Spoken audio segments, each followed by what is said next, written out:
Hello friends, welcome back to youtuber. आज है 18 अगस्त 2022 और 18 अगस्त 2022 से रिलेटेड करंट अफेयर के जितने भी महत्वपूर्ण प्रश्न बन सकते हैं वो आज हम इस वीडियो में डिस्कस करने वाले हैं। और प्रश्न से रिलेटेड महत्वपूर्ण फैक्ट भी हम डिस्कस करने वाले हैं, तो आप इस वीडियो को अंत तक जरूर देखिएगा। और लास्ट में हमेशा की तरह मैं आपसे कुछ प्रश्न पूछूंगा जिसका जवाब आपको हमें कमेंट करके देना है। तो पहले प्रश्न में बढ़ने से पहले देखते हैं आज का मोटिवेशनल कोट। समय के पास इतना समय नहीं है कि वो आपको दोबारा समय दे सके। ये बहुत ही प्यारी लाइन कही गई है कि समय के पास इतना समय नहीं है कि वो आपको दोबारा समय दे सके। तो इसलिए रुकिए मत और तब तक चलते रहिए जब तक कि आपको आपकी मंजिल ना मिल जाए। तो बढ़ते हैं पहले प्रश्न की तरफ। किस राज्य के अगस्त मलाई हाथी रिजर्व को भारत के 31वें हाथी रिजर्व के रूप में अधिसूचित किया गया है? Option A Kerala, option B Karnataka, option C Tamil Nadu, option D Andhra Pradesh. तो इसका जो सही जवाब है वो है ऑप्शन सी तमिलनाडु।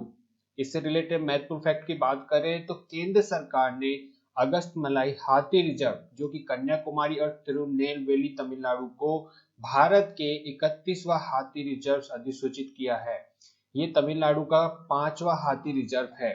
जो इसका जो वर्ग किलोमीटर है वो है 3500 वर्ग किलोमीटर क्षेत्र को ये कवर करता है, जो कि पश्चिमी घाट के सबसे दक्षिणी छोर पर स्थित है। देखते हैं अगला प्रश्न। राकेश झुनझुनवाला जिनका हाल ही में निधन हो गया है वह किस क्षेत्र से संबंधित है? ऑप्शन ए गायक, ऑप्शन बी राजनेता, ऑप्शन सी शेयर बाजार निवेशक या ऑप्शन डी अभिनेता। तो इसका जो सही जवाब है वो है ऑप्शन सी शेयर बाजार निवेशक। इनसे रिलेटेड महत्वपूर्ण फैक्ट की बात करें तो जो राकेश झुनझुनवाला है जिनका 14 अगस्त 2022 को निधन हो गया, वो एक शेयर बाजार निवेशक है।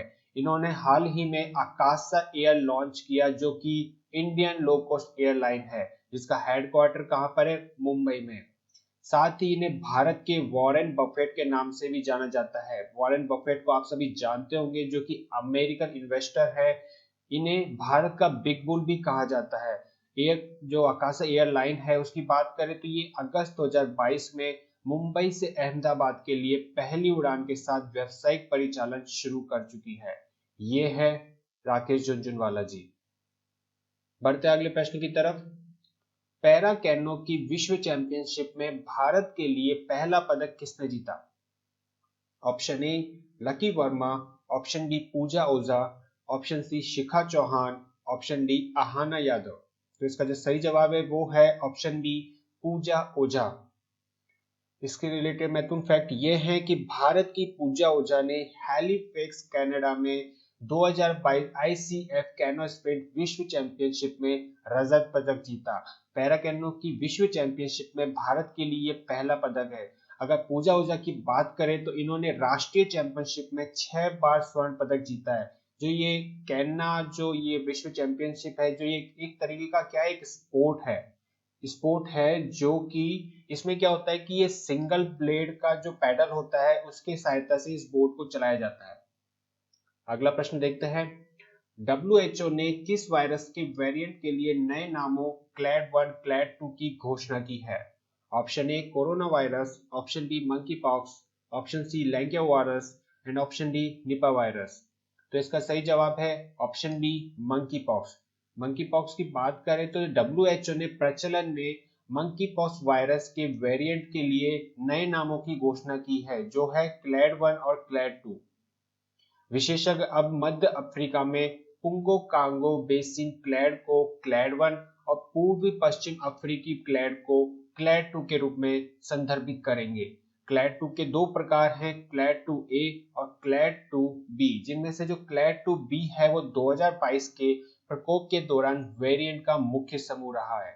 मंकी पॉक्स की अगर बात करें तो मंकी पॉक्स क्या है? एक मानव चेचक के समान एक दुर्लभ वायरल संक्रमण है जो कि मंकी पॉक्स वायरस के संक्रमण के कारण होती है। ये पहली बार 1958 में शोध के लिए रखे गए बंदरों में पाया गया था और इसका जो पहला मामला जो आया था वो 1970 में दर्ज किया गया था। यह रोग की बात करें तो ये रोग मध्य और पश्चिम अफ्रीका के उष्णकटिबंधीय वर्षावन क्षेत्रों में मुख्य रूप से पाया जाता है।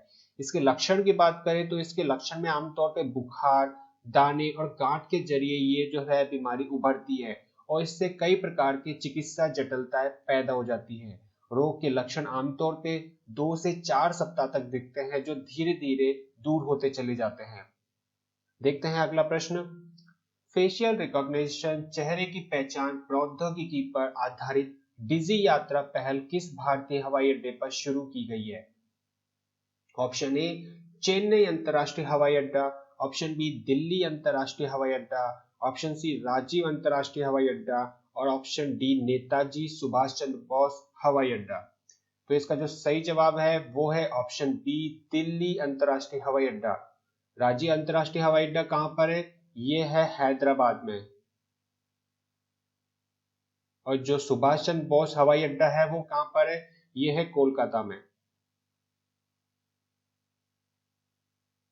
इससे रिलेटेड महत्वपूर्ण फैक्ट हम देख लेते हैं कि जो GMR है, जो कि एक इंडियन इंफ्रास्ट्रक्चर मल्टीनेशनल कंपनी है, इसके द्वारा दिल्ली अंतरराष्ट्रीय हवाई अड्डे लिमिटेड ने डिजी यात्रा पहल के सॉफ्ट लॉन्च की घोषणा की है, जो कि क्या है, एक biometric enable seamless travel experience system है जो फेशियल रिकॉग्निशन टेक्नोलॉजी पर आधारित है। इस सुविधा का उद्देश्य यात्रियों को कागज रहित निर्बाध यात्रा अनुभव प्रदान करना है। यह प्रवेश द्वार, सुरक्षा जांच क्षेत्रों, विमान बोर्डिंग आदि सभी चौकियों पर चेहरे की पहचान प्रणाली का उपयोग करके यात्रियों के लिए हवाई अड्डे के टर्मिनलों में प्रवेश को स्वचालित करेगी। इस प्रक्रिया के दौरान ये काफी तेजी से कर देगी, जो चेक इन की प्रक्रिया है वो डिजी यात्रा काफी तेजी से कर देगी, जिसके द्वारा प्रत्येक यात्री को प्रत्येक टच पॉइंट पर 3 सेकंड से भी कम का समय लगेगा। बढ़ते अगले प्रश्न की तरफ। पीएम नरेंद्र मोदी ने 75वें स्वतंत्रता दिवस पर पंच प्रण की घोषणा की है। इनमें से निम्नलिखित में से कौन कौन से वो पंच प्रण हैं शामिल हैं?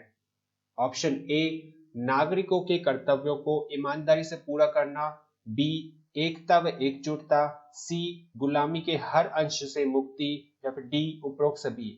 इसका जो सही जवाब है वो है डी उपरोक्त सभी। इससे रिलेटेड महत्वपूर्ण फैक्ट देख लेते हैं कि क्या है पंचप्रण। पंचप्रण जो है वो हमारे प्रधानमंत्री नरेंद्र मोदी जी ने 25 वर्षों में एक विकसित भारत सुनिश्चित करने के लिए घोषणा की है, जो कि एक 5 संकल्प है, जिसे 2047 तक भारत की स्वतंत्रता शताब्दी पर देश के लिए स्वतंत्रता सेनानियों के सपनों को पूरा करने के लिए पेश किया गया है। वो कौन कौन से पंचप्रण हैं? विकसित भारत, गुलामी के हर अंश से मुक्ति, विरासत पर गर्व, एकजुटता, एकता और नागरिकों का कर्तव्य।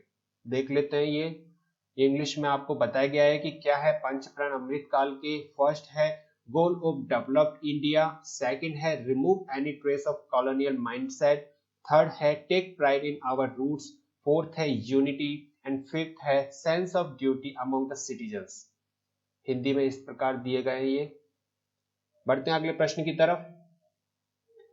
भारत मौसम विज्ञान विभाग IMD ने जलवायु परिवर्तन पर किस देश की सरकार और UNDP के साथ भागीदारी की पेशकश की है? Option A Japan, option B Bangladesh, option C चीन, ऑप्शन डी श्रीलंका। तो इसका सही जवाब है ऑप्शन ए जापान। बात करें महत्वपूर्ण फैक्ट की तो वो ये है कि भारत मौसम विभाग जो IMD है उसने जलवायु परिवर्तन पर जापान सरकार और संयुक्त राष्ट्र विकास कार्यक्रम UNDP के साथ भागीदारी की है। उन्होंने भारत में 10 राज्यों और केंद्र शासित प्रदेशों में जलवायु कार्यवाही में तेजी लाने के लिए एक पहल की शुरुआत की है। इसमें शुद्ध शून्य उत्सर्जन प्राप्त करने के लिए राष्ट्रीय स्तर पर निर्धारित योगदान NDC को समर्थन प्रदान करेगी। ये पहल पृथ्वी विज्ञान मंत्रालय और नवीन और नवीनीकरण ऊर्जा मंत्रालय MNRE में IMD जो है इंडिया मेट्रोलॉजिकल डिपार्टमेंट के सहयोग से शुरू की जाएगी। साथ ही ये स्वास्थ्य, परिवहन, सूक्ष्म लघु और मध्यम उद्यमों MSME और कृषि जैसे महत्वपूर्ण क्षेत्रों में स्वच्छ ऊर्जा, बुनियादी ढांचे और कम उत्सर्जन प्रौद्योगिकी को रखकर जलवायु शमन को बढ़ावा देंगे। देखते हैं अगला प्रश्न। अगस्त 2022 में केंद्र और national bank for financing infrastructure and development के बोर्ड के प्रबंध निदेशक MD के रूप में किसे नियुक्त किया गया है? Option A Satish Gupta, option B Aman Kaushik, option C Ravi Semwar and option D Rajkiran Rai ji. तो इसका सही जवाब है ऑप्शन डी राजकिरण राय जी। इससे रिलेटेड फैक्ट देख लेते हैं कि हम कि केंद्र और national bank for finance infrastructure and development NABFID के बोर्ड ने लगभग 5 वर्षों के लिए राजकिरण राय जी को अपना प्रबंध निर्देशक MD नियुक्त कर लिया गया है। पिछले साल जो थे MD वो कौन थे? KV कामत, जिन्हें अध्यक्ष के रूप में नियुक्त किया गया था। नाबार्ड ये NABFID का जो मुख्यालय है वो कहां पर है? मुंबई में। ये है राजकिरण राय जी। अगला प्रश्न है, भारतीय स्टेट बैंक SBI ने अगस्त 2022 में स्टार्टअप्स की सुविधा और समर्थन के लिए अपनी पहली अत्याधुनिक समर्पित शाखा कहां शुरू की है? Option A greater Noida, option B Gurgaon, option C Bhopal and option D Bengaluru. तो इसका सही जवाब है वह है ऑप्शन डी बेंगलुरु। इससे रिलेटेड महत्वपूर्ण फैक्ट हम देख लेते हैं कि भारतीय स्टेट बैंक ने बेंगलुरु में स्टार्टअप के लिए अपनी पहली अत्याधुनिक समर्पित शाखा शुरू की है। उन्हें सुविधा और समर्थन मिल सके इसलिए शुरू की गई है। SBI के जो अध्यक्ष है, जो चेयरपर्सन है, वो है दिनेश खारा जी। उनके द्वारा एक नई शाखा शुरू की है कोरमंगला में, और बेंगलुरु के बाद उनकी जो अगली शाखा है वो गुड़गांव में खुलेगी और तीसरी शाखा है वो हैदराबाद में खुलेगी। ये शाखाएं संपूर्ण स्टार्टअप पारितंत्र की जरूरतों का समर्थन करेगी। अगला प्रश्न देखते हैं, किसने अगस्त 2022 में एक अखिल भारतीय अभियान शुरू किया जिसे ऑपरेशन यात्री सुरक्षा के नाम से जाना जाता है? Option A government railway police Madhya Pradesh, option B government railway police Uttar Pradesh, option C Indian railway protection force and option D government railway police Punjab. तो इसका जो सही जवाब है वो है option C Indian railway police. अब इसके बाद देखते हैं आज का बोनस क्वेश्चन। वो ये है कि किस केंद्रीय मंत्री ने घोषणा की है कि अगस्त 2022 में गंगा और उसकी सहायक नदियों की सफाई के उद्देश्य से परियोजनाओं के लिए 30,000 करोड़ रुपए मंजूर किए गए हैं? Option A Gajendra Singh Shekhawat, option B Rajnath Singh, option C Nirmala Sitharaman, option D Nitin Gadkari. इसका सही जवाब है ऑप्शन ए गजेंद्र सिंह, जो क्या है? जल शक्ति मंत्री है। नितिन गडकरी की बात करें तो ये कौन है? ये है minister of road transport and highway of India.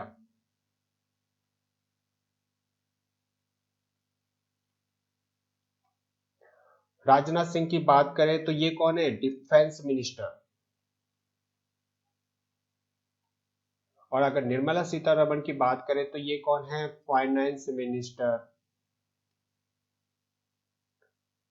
अब देखते हैं हमारे आखिरी वीडियो, जो लास्ट वीडियो थे उसमें पूछे गए क्विज, उससे रिलेटेड क्वेश्चन ये थे कि किस नेता के लंदन स्थित घर को ब्लू प्लेग सम्मान मिला है? तो इसका जो आंसर है वो है दादा भाई नौरोजी।